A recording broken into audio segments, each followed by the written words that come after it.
As your Canva account grows, the brand kit can start to feel incredibly helpful, but also in need of a bit more clarity and structure. Not because anything is unimportant or out of place, but because you're working with more brand assets overall. That's where custom sections come in. One of the biggest advantages of Canva's new brand system is that you're no longer locked into a fixed set of brand asset categories. Instead, you can create custom sections to act as high-level groupings and then use categories inside those sections to organize different types of assets. This gives you much more control over how your brand kit is laid out and how it supports your day-to-day design work. Sections work best when they represent broad types of assets rather than specific use cases or platforms. For example, you might create sections like core brand assets for foundational elements such as logos, colors, fonts, and brand voice. Brand photos for photography that represents your brand's look and feel.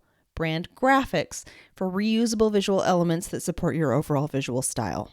Within each section, Canva lets you further organize assets as needed, but you don't need to overthink this. In most cases, fewer clearly named sections are easier to work with than lots of very specific ones. And if Canva's default structure already works well for you, it's completely fine to leave it as is and only customize things when you notice a real need. One thing that's helpful to understand is that creating custom sections doesn't hide or separate parts of your brand kit into different screens.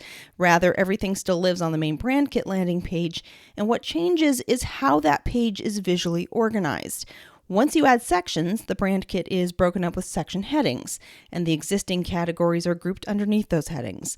Custom sections are also flexible. You can rearrange the order of sections and rearrange the order of categories within each section. This lets you put the most frequently used areas of your brand kit closer to the top if you so choose, and move less used sections further down. If you haven't yet upgraded to Canva Pro, I encourage you to give it a try.